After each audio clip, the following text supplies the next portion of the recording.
Nosso Deus e Pai, ó Senhor, tomamos em nossas mãos os oráculos de Deus, o fôlego da vida que está em Cristo Jesus através da palavra, e precisamos, ó Deus, do sopro divino, precisamos do fluir de Deus através do Espírito para dentro de nós, para que a palavra cumpra o propósito de mexer com a nossa vida, de nos incomodar, de nos tirar de algum lugar que não deveríamos estar e nos colocar mais perto de Jesus. Prega ao teu povo, fala, Senhor, porque eu repito isso, a pregação é um encontro de Deus com seus filhos, não um encontro de um homem com outros homens. Então eu clamo, Jesus, para que o Senhor pregue, o Senhor fale, o Senhor se manifeste, o Senhor incomode, o Senhor conforte, o Senhor faça a sua obra, Espírito Santo, em nome de Jesus, amém. Deuteronômio capítulo 18, um texto necessário e introdutório. Não é o tema do sermão nesse texto, mas precisamos ler esse texto. Deuteronômio capítulo 18, verso 15 até o verso 18.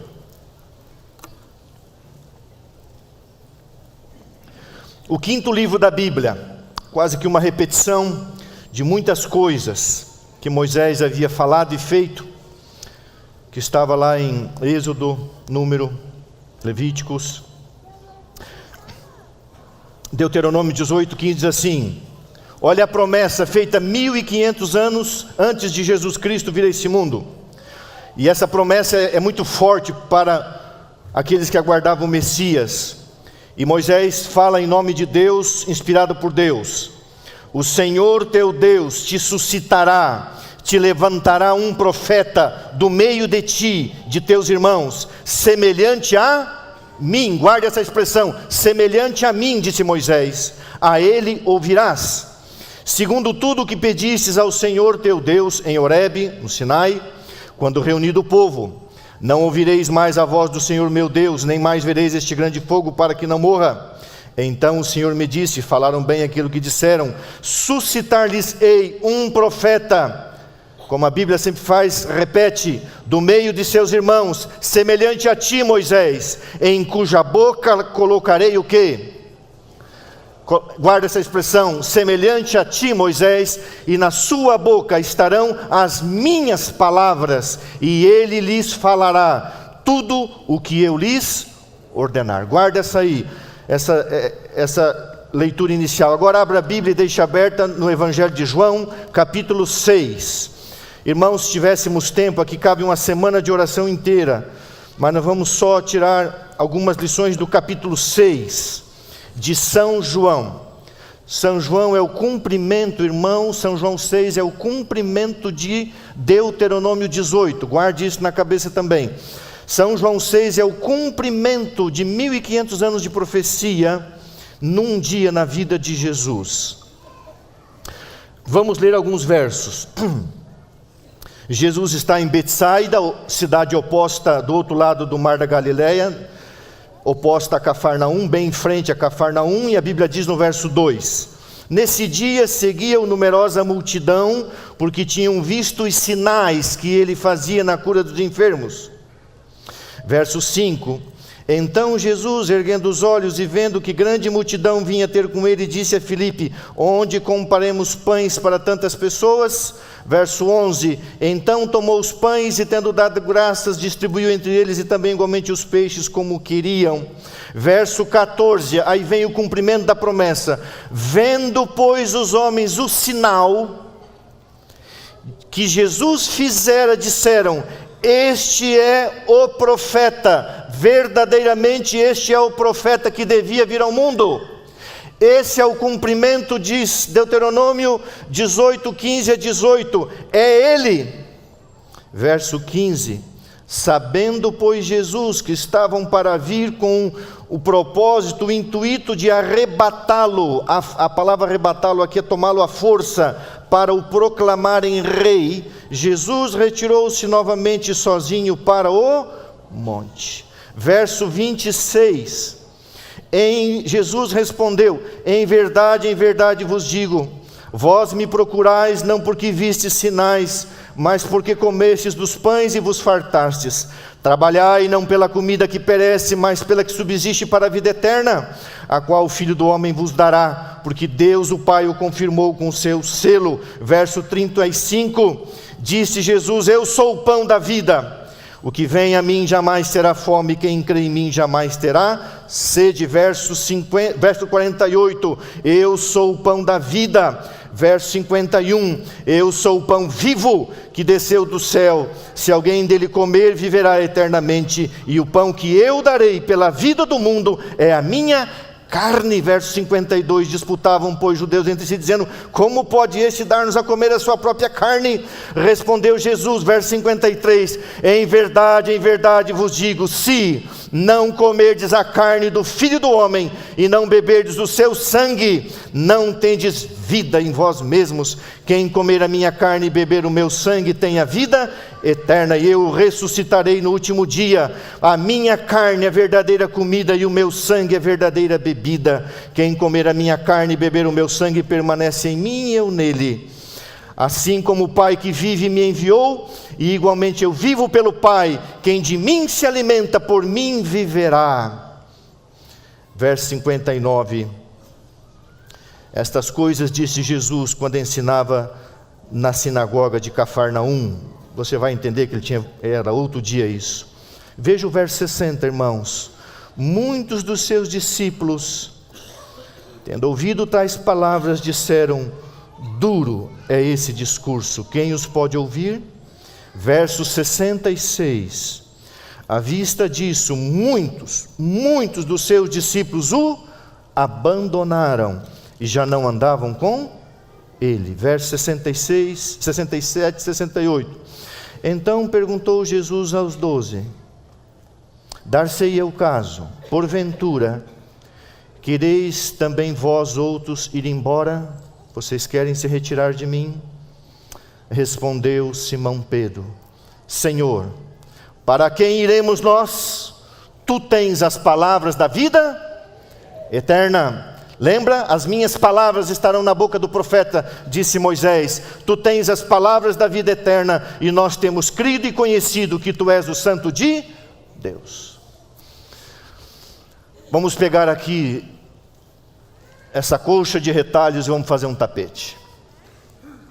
Jesus estava em Betsaida, um lado mais pagão, do outro lado do mar da Galileia, bem defronte de Cafarnaum, que era a sua cidade. E Jesus anunciava o reino de Deus, e viu ali uma multidão, e se compadeceu. Eram ovelhas que não tinham pastor, eram sacerdotes, líderes, ladrões, roubadores, interesseiros. E Jesus então faz a grande multiplicação de pães e peixes, um grande sinal, um grande milagre. Irmãos, quem, a partir de pães e peixes, uma quantidade menor, quem pode multiplicar, senão Deus? O povo recebe o milagre, olham para Jesus e se lembram da profecia que eles carregam no coração, a chegada do segundo Moisés, o libertador. E assim como Moisés libertou Israel do Egito, o libertador nos libertará do jugo romano. É Ele. Assim como Moisés mandou o pão do céu, o maná, este homem multiplica mais do que pães, e não é maná, é pão mesmo integral. Não era aquela broinha de gosto de mel ali. É pão e peixe também. Eu acho engraçado, irmãos, um dia na casa, alguém contou essa história, não sei se é verdade, um pastor foi na casa de uma irmã, e aí a irmã perguntou: pastor, o senhor come carne?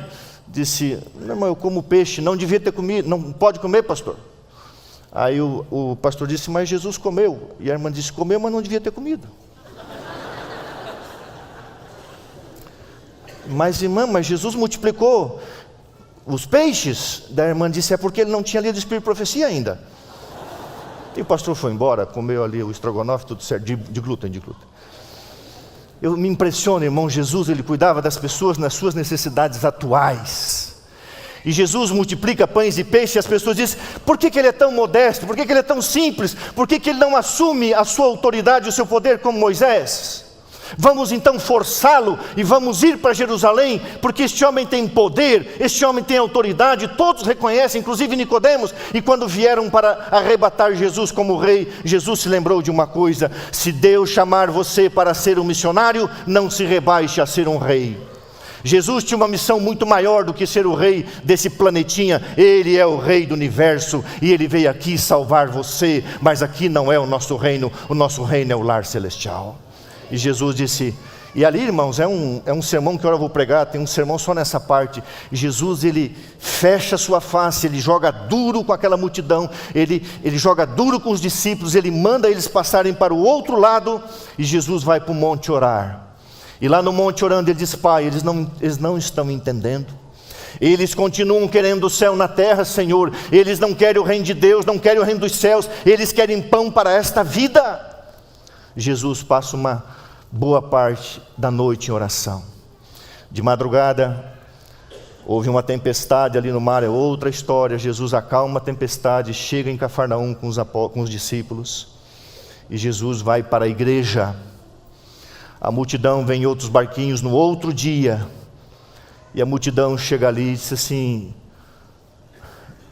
Moisés nos deu o pão, o Senhor está nos dando pão, por que o Senhor não assume o seu trono na terra? Ah, irmãos queridos, Jesus olha para eles assim: vocês me seguem porque vocês querem pão. E agora eu vou falar do pão verdadeiro, disse Cristo. Em verdade vos digo, vocês não têm que comer pão dado por Moisés. Não foi Moisés quem vos deu o pão, foi meu Pai. Sempre, irmãos, a tendência é colocar o humano, o instrumento. Irmãos, o importante não é o mensageiro, mas a mensagem. O importante não é o pastor, é a Bíblia. Moisés nos deu o maná, foi Deus que deu o maná, o próprio Cristo. Vou repetir aqui: o Deus do Antigo Testamento é Jesus Cristo, quem deu o maná foi Cristo.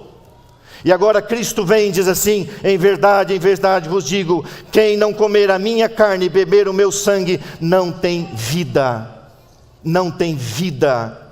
Quem comer a carne e beber o meu sangue, então tem a vida eterna. Quem de mim se alimenta, por mim viverá. Igreja, o que é comer a carne e beber o sangue de Jesus? Eu gosto de fazer isso, né? E vocês ficam com medo porque vocês respondem errado. Boa parte já pensou que é a Santa Ceia. Não é. Irmãos, o que é comer a carne e beber o sangue de Jesus? Verso 63 responde. Olha a Bíblia ali. Verso 63. O Espírito é o que vivifica a carne, a natureza humana, para nada aproveita. As palavras que eu vos tenho dito são Espírito e são vida. Quem comer a minha carne e beber o meu sangue tem vida. Quem de mim se alimenta, por mim viverá. Irmãos, o que é comer a carne e beber o sangue de Jesus? É se alimentar da sua palavra. Você vai entender isso aqui. E aí Jesus então, sabe, irmãos, eu acho interessante. Nós estamos vivendo perto do fim, perto de Jesus voltar. E existe uma mania no púlpito adventista de pregar uma mensagem torta, olhando para os evangelhos só do ponto de vista de uma graça salvadora, e muitas vezes pregando essa graça de uma forma errada, de uma forma barata. Irmãos, o que foi a vida de Jesus nos evangelhos, se não uma vida de sacrifício, de dor, de sofrimento, de entrega? Esse dia que, irmãos, foi uma crise no ministério de Jesus. Chegou um ponto nevrálgico em que Jesus teve que ter uma conversa franca dizendo com o povo: vocês querem casa, carro, terra, vocês querem libertação, mas vocês não querem o Messias, vocês querem o segundo Moisés. Eu sou o segundo Moisés, mas eu trago para vocês não o pão da terra, eu trago o pão da vida, que são as minhas palavras. A minha carne, o meu sangue é o que sai da minha boca. Isso deve estar no coração de vocês. Mas eles disseram, por quê? E Jesus disse, nem só de pão viverá o homem, mas de toda a palavra que sai da boca de Deus. E o que as pessoas queriam, irmãos? As pessoas queriam pão, mas não queriam o que saía da boca de Deus. E Jesus foi duro, irmãos. Jesus foi firme. Nós temos que pregar graça, unicamente a graça, a salvação pela graça, unicamente a salvação pela graça, pela misericórdia, é um dom de Deus. Mas olhe para os evangelhos e veja um Cristo que morreu por você, que sofreu, que lutou e que enfrentou grandes lutas e dificuldades. E ele disse, bem-aventurados sois vós quando por minha causa vos perseguirem. E há uma tendência, irmãos, de aliviar, no sentido de não chamar o povo a uma responsabilidade ao que é o evangelho. E você vai entender isso hoje, o que é o evangelho. O Espírito é o que vivifica. Esse Espírito aqui é o Espírito Santo, pode ser a vida espiritual, é mais no sentido vida espiritual. No grego não havia letras maiúsculas e minúsculas. Verso 66, coloque os olhos ali que eu quero me deter nisso. À vista disso, muitos dos seus discípulos o abandonaram e já não andavam com ele. Coloca o PowerPoint para mim. Eu quero fazer você entender uma coisa agora, que eu espero que você nunca esqueça isso. Irmãos, quando eu estudei isso, quando eu aprendi isso como cristão, eu comecei a olhar para a Bíblia de uma forma diferente. O que é a carne e o sangue de Jesus? A Moed diz assim, a palavra de Deus é a semente, Lucas 8:11. Agora guarda algumas coisas aqui, tá bom? Toda semente tem em si um princípio germinativo. Se você pegar um grão de milho, ou um grão de feijão, você colocar no solo úmido, morno, com aquecimento do sol, né?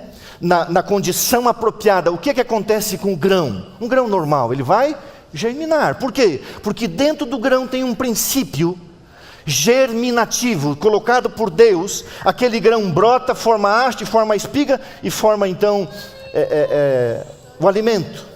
Toda semente tem um poder que Deus colocou dentro da semente, poder de germinar, inerente. Ellen White diz, nela está contida a vida da planta. Agora veja bem, do mesmo modo, a vida na palavra de Deus, Cristo diz, as palavras que eu vos disse são espírito e vida, quem ouve a minha palavra e quem naquele que me enviou tem a vida eterna. Agora veja, irmãos, em cada mandamento, em cada promessa da palavra de Deus está o poder, sim, a vida de Deus.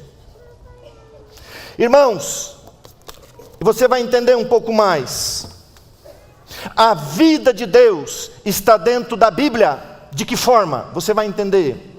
A vida de Deus, pelo qual o mandamento pode ser cumprido e realizada a promessa. Aquele que pela fé aceita a palavra, recebe a própria vida e o caráter de Deus. Um pouquinho mais para frente. Isso aqui é fantástico. A energia criadora que trouxe à existência os mundos está na palavra de... Irmãos, Jesus falou, haja luz e houve... A relva, os animais, os peixes, separação entre aqui no firmamento, a criação do sistema solar. A palavra de Deus tinha uma energia criadora, é uma semente. Aonde está esse poder? Aonde está essa energia? Está dentro da Bíblia. Essa palavra comunica poder e gera vida. Cada ordenança é uma promessa aceita voluntariamente, recebida na alma, traz consigo a vida do ser infinito, transforma a natureza, restaurando a imagem de Deus. A vida assim comunicada de maneira idêntica, mantida de toda a palavra que sai da boca de Deus. Eu quero repetir isso aqui, a energia criadora que trouxe a existência aos mundos está na palavra de Deus. Há um princípio germinativo dentro da Bíblia. Quando você pega a palavra de Deus e você se alimenta da palavra de Deus, você devora a palavra de Deus, você internaliza a palavra de Deus, irmão, sabe o que nasce dentro de você? A vida de Deus. A ponto de, como o apóstolo Paulo dizer, vivo não mais eu, mas Cristo vive em mim. Cristo vive em mim. Absorto estava a palavra de Deus em sua vida. Eu queria que você guardasse isso, ó. Deus encarnou na natureza humana para trazer o divino para dentro do humano, é o que ensina a Bíblia, e para que dentro do humano se desenvolvesse a vida e o caráter de Deus. Irmãos, quando nós aceitamos Jesus e quando nós nos alimentamos, quem vive em nós não é o eu, mas é o próprio Cristo. O que brota de dentro de nós é o próprio Jesus, é a vida de Deus.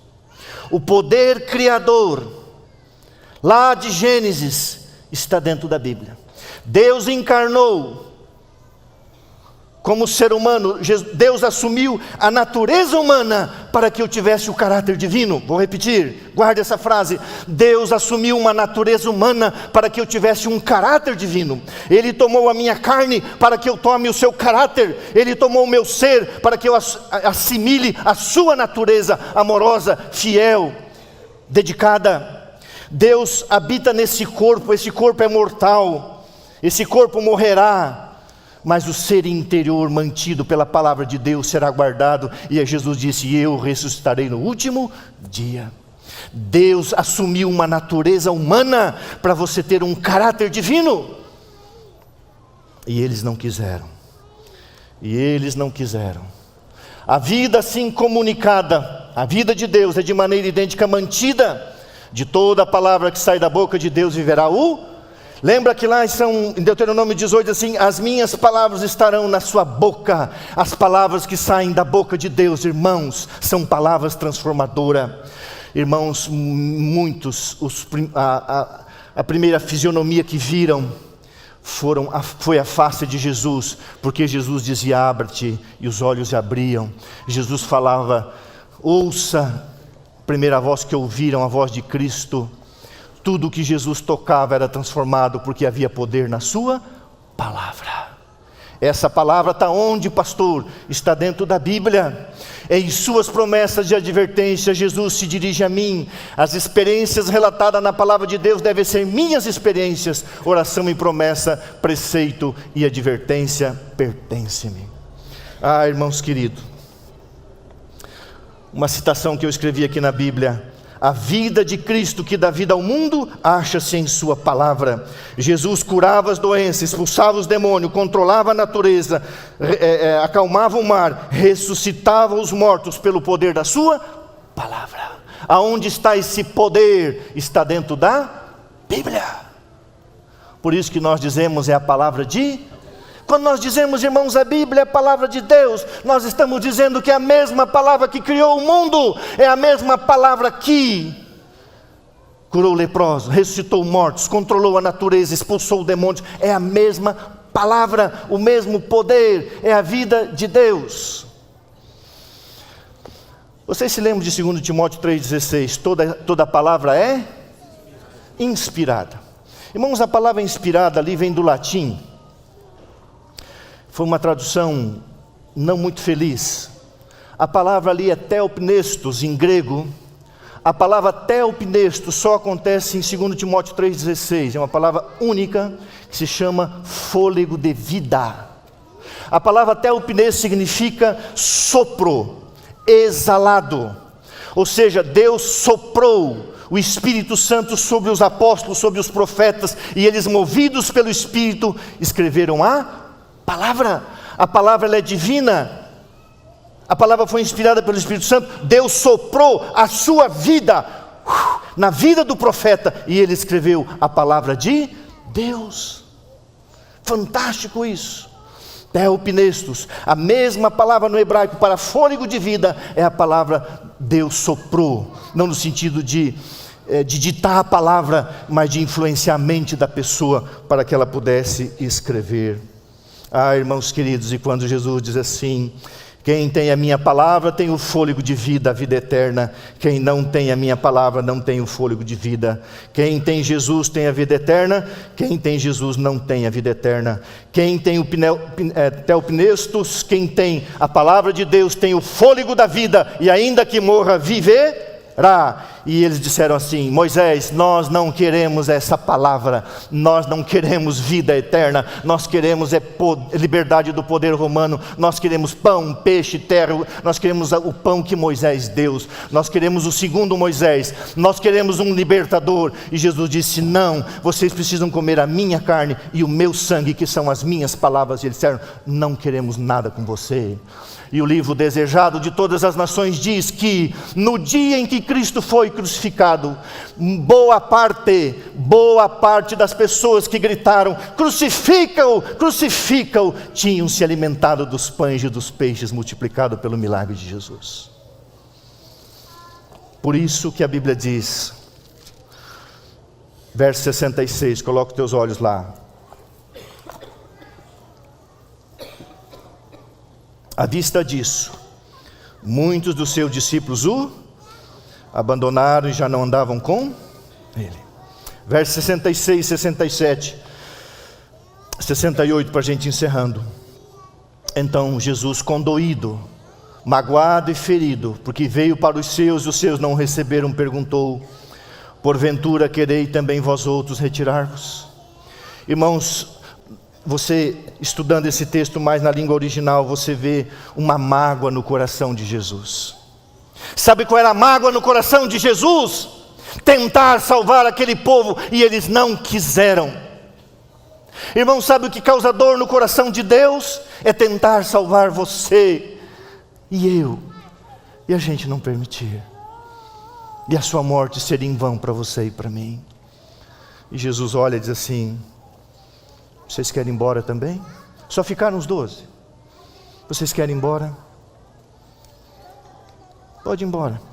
A minha proposta é essa. A minha palavra é essa. Silêncio.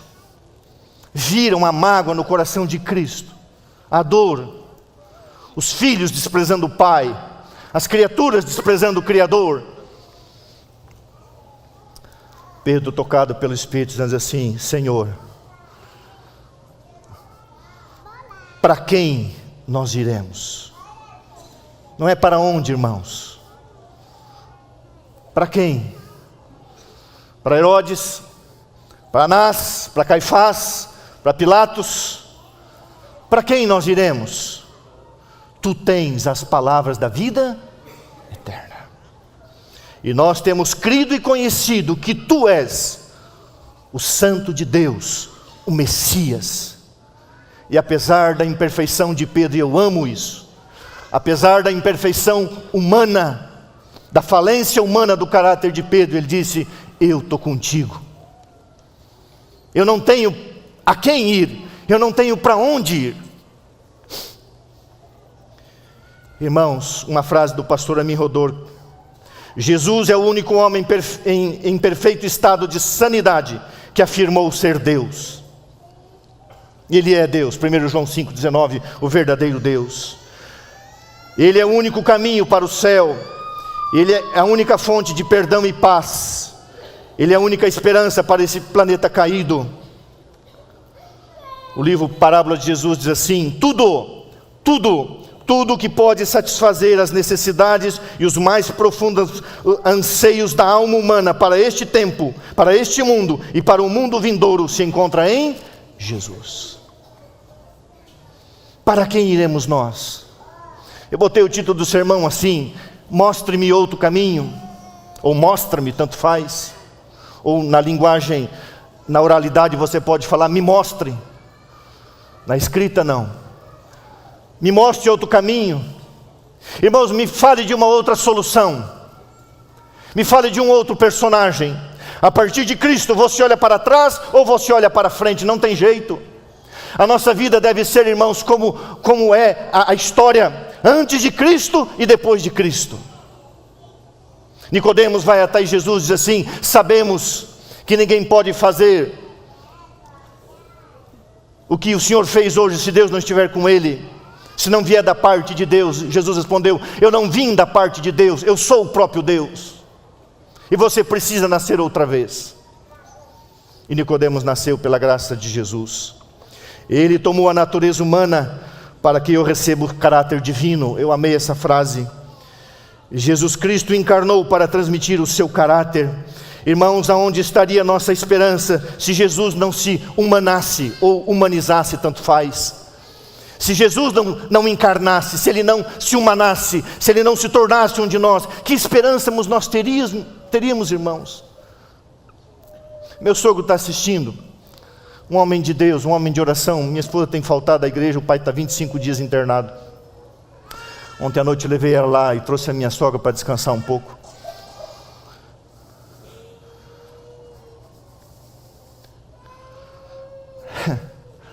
Eu fico impressionado, meu sogro esteve aí na beira de uma cirurgia, graças a Deus não correu.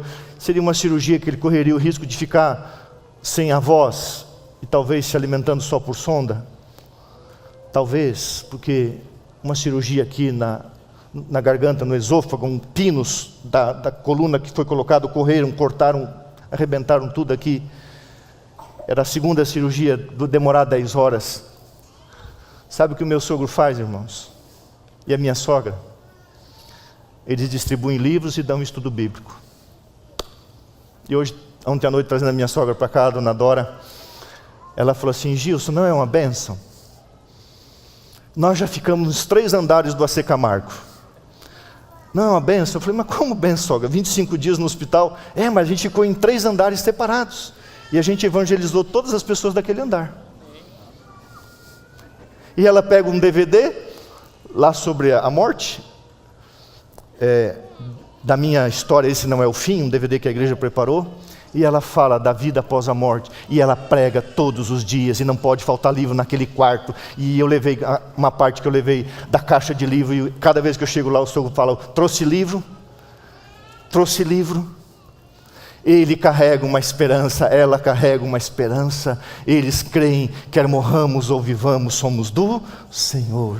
Irmão, Jesus é a nossa única esperança. Para quem iremos nós? Eu gosto dessa outra frase: Jesus é a resposta, não importam as perguntas. Jesus é a resposta, não importam as perguntas. Jesus é o maior, Jesus é o mais alto, Jesus é o todo-poderoso, mas sobretudo, Jesus é suficiente. Quem se encontra com Jesus, irmãos, terminam ali todas as buscas, porque tem a vida eterna, a sua palavra e a sua pessoa. A Bíblia tem o fôlego de Deus, a Bíblia tem o sopro de Deus, a própria vida de Deus. E quando você come, se alimenta, como diz Jeremias, das palavras de Deus, você está assimilando a vida do próprio Deus. Você vê como isso é importante? Irmãos, quando você pega a Bíblia, quando você se ajoelha, quando você pega e clama pelo Espírito Santo, e você coloca os teus olhos, e você se alimenta da palavra, a vida de Deus é exalada, a vida de Deus é soprada para dentro de você, e você tem o caráter de Jesus. Lógico que isso não acontece num dia, numa semana, é um processo. Coloca para mim, não, está lá, deixa eu... Você conhece esse lugar aí? Os mais antigos vão lembrar, os mais novos talvez vão conhecer. Esse lugar se chama Watergate, Portão d'Água. Está no noroeste de Washington, ao noroeste da cidade de Washington. Esse lugar ficou muito famoso, chamado como o caso de Watergate. Nesse lugar estava, nesse complexo de escritórios, na década de 70, estava a sede do Partido Democrata Americano. Muito bem.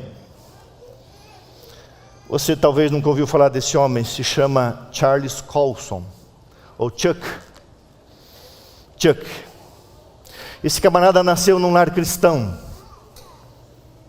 e ele aprendeu de seu pai 2 coisas. Tudo que você fizer, faça com excelência. E em tudo que você fizer e seja honesto, verdadeiro, correto. Charles se tornou um grande advogado, estudioso, e ele era conhecido pela excelência de ações e de caráter. E ele se tornou, na década de 70, um dos principais conselheiros de Richard Nixon, o único presidente americano a renunciar. Como conselheiro do presidente, ele participou de um ato. Nixon correu o risco de não ser reeleito em 73. Eles então tiveram a ideia de invadir o escritório dos democratas ali nesse complexo e encontrar alguma coisa ali que pudesse jogar na mídia para essas coisas que os políticos gostam de fazer. Fazer um dossiê, descobrir alguma coisa errada e jogar para facilitar o ganho da reeleição de Nixon. Acontece que alguém viu, e acontece que o caso foi descoberto, e acontece que o presidente Richard Nixon chegou um momento que ele teve que renunciar pela invasão do escritório do partido oposto aos republicanos, do Partido Democrata nos Estados Unidos em 73. Muito bem. Este homem cometeu um erro, ele participou, ele foi um dos mentores dessa ideia, e ele então segue a sua vida, abre o escritório. Um dia, alguém vai no seu escritório e leva para ele um livrinho chamado Cristianismo Puro e Simples, de C.S. Lewis, um grande escritor inglês. Cristianismo puro e simples. E o poder da palavra. C.S. Lewis, você conhece a história dele? Clive Lewis, um homem transformado pelo Espírito Santo. Quem lê os livros dele vê que é um livro mergulhado no Espírito Santo de Deus. É um homem transformado pelo Espírito. E ali a palavra de Deus, através desse livro, alcançou o coração de Charles. E ele lembrou de uma coisa: excelência e caráter. E diz a história que ele foi à Suprema Corte Americana e disse: eu tenho culpa no cartório também. E ele foi condenado a 3 anos de prisão, porque ele disse: eu tenho que pagar o erro que eu fiz. A palavra de Deus me tocou. E ele ficou preso só 7 meses. Ali na prisão, mergulhado na Bíblia, mergulhado no sangue e na carne de Jesus, ele percebe que os presos não tinham uma outra oportunidade de mudança de vida a não ser mudança de caráter. E ele então funda um ministério, Prison Fellowship, Ministério da Prisão. Esse ministério acontece em mais de 50 países, alcançou milhares e milhares e milhares de pessoas que foram transformadas pelo poder da palavra, e ele se tornou um pregador, irmãos, para quase o mundo inteiro. Ia nos presídios pregar a Bíblia, e ele se tornou um pastor, um pregador, e ele deu a vida por essa causa, e ele recebeu um prêmio Templeton. Esse prêmio só é dado para os maiores vultos espirituais da América, coisa dos americanos, tipo Billy Graham, essas coisas. E ele recebeu esse prêmio, não era atrás disso que ele estava. E esse homem que tinha poder, que tinha fama, que era conselheiro de presidente, este homem passou a carregar a palavra, o sangue e a carne de Jesus em sua vida. E ele pregou, e ele salvou, e ele resgatou milhares e milhares de pessoas para Jesus. Charles Colson morreu em 2012, em abril, com 80 anos, conhecido como uma das personalidades mais influentes da história americana, e aqueles que estudam teologia, essas coisas religiosas, um homem que dedicou a vida. E ele escreveu assim: o que você faz brota daquilo que você é. E a sua vida foi essa, irmãos, de um homem poderoso, de um homem que vivia no centro do poder. Este homem escolhe ser um pregador. E o que mudou o seu caráter? A palavra de Deus. A palavra de Deus. Em 2012 ele tomba aos 80 anos, como uma das pessoas que realmente deram a vida por Jesus Cristo. Para encerrar, irmãos, a minha pergunta é: o que flui de dentro de você? Irmãos, flui de dentro de você aquilo que entra, aquilo que você absorve, aquilo que você tem. Isso flui de você. Então, irmãos, o que nós precisamos? Da carne e do sangue de Jesus, que é a palavra de Deus. Para que quando o mundo oferecer uma outra proposta, um outro caminho, você diga: eu só conheço um caminho, e nesse caminho eu perseverarei, e nesse caminho eu andarei, esse caminho eu seguirei, porque o único caminho, se você cair para o céu, você sabe, é Jesus. E se você quer ter Jesus, você precisa ter o Theopnestos, você precisa ter o fôlego da vida dentro de você. Sem esse fôlego da vida eterna, Cristo Jesus, você pode estar vivo aqui, mas é uma vida que termina numa sepultura. Mas quem tem Jesus tem a vida eterna. Senhor nosso Deus, nosso Pai,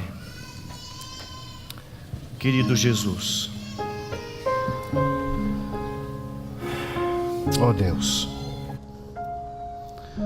a Tua vida está entre nós, e a Tua vida pode estar em nós, quando nos alimentamos da Tua carne e do Teu sangue, que são as Tuas palavras, e recebemos a vida e o caráter de Deus.